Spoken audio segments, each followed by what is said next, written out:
રામ અને એમના ભાઈઓનો જન્મ થયો એ પહેલા દશરથ રાજા અને એમની પટરાણી કૌશલ્યાને શાંતા નામની એક દીકરી હતી. કૌશલ્યાની મોટી બહેન વર્ષિણી અને એમના પતિ રોમપદ રાજાને કોઈ સંતાન ન હતું. રોમપદ અને દશરથ બંને એક જ આશ્રમમાં ભણ્યા હોવાથી પરમ મિત્ર હતા. એક વખત વર્ષિણી અયોધ્યામાં હતી ત્યારે એણે દશરથ સાથે મજાકમાં જ એક સંતાનની માગણી કરી. દશરથ રાજાએ એને વચન આપ્યું કે તે એમની પુત્રી શાંતા દત્તક આપશે. રઘુકુળની વચન પાલનની પરંપરા મુજબ દશરથ રાજાએ અંગ દેશના રાજા અને એમના મિત્ર રોમપદ રાજાને પુત્રી શાંતા દત્તક આપી. સમય વીતતા શાંતા એક સ્વરૂપમાં સ્ત્રી બની ગઈ. એક દિવસ એ રોમપદ રાજા સાથે વાતચીત કરી રહી હતી ત્યારે એક બ્રાહ્મણ ત્યાં આવ્યો.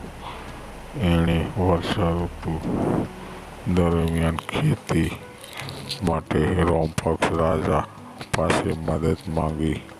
રોમપદ પોતાની પુત્રી શાંતા સાથે વાતચીતમાં વ્યસ્ત હતા એટલે એમણે બ્રાહ્મણની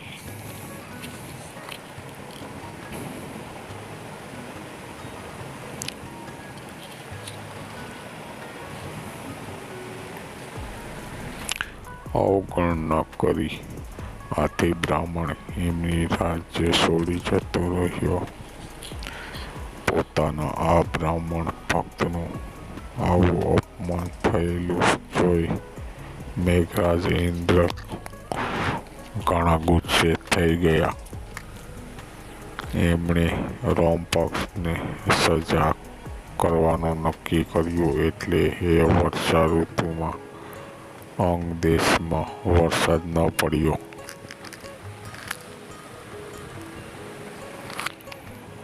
આ શ્રાપમાંથી મુક્ત થવા રોમપદે ઋષ્યગૃહ ઋષિને વરસાદ માટે યજ્ઞ કરવા બોલાવ્યા. આ યજ્ઞ સફળ થયા. દશરથ અને રોમપદે શાંતાના લગ્ન ઋષ્યગૃહ સાથે કરાવ્યા.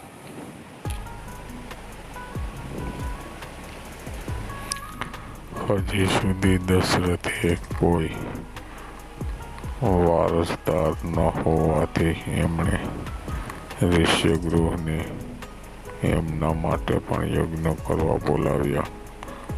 આ યજ્ઞ બાદ અગ્નિદેવે દશરથ રાજાને એમની રાણીઓ માટે પ્રસાદ આપ્યો, જે ખાવાથી રામ અને એમના ભાઈનો જન્મ થયો.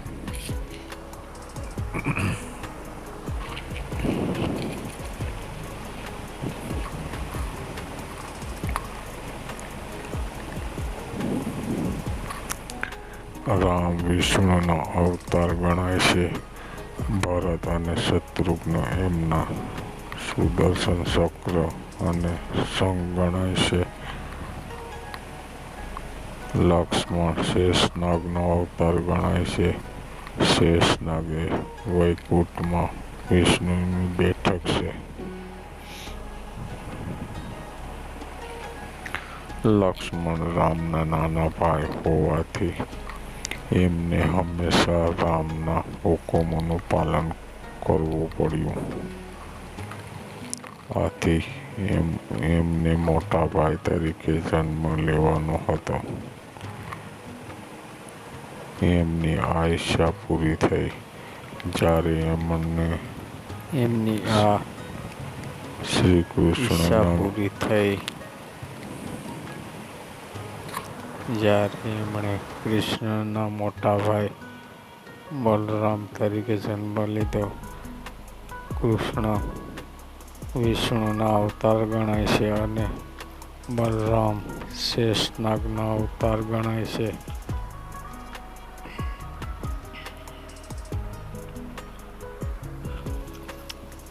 આ વાર્તા તમને કેવી લાગી મિત્રો?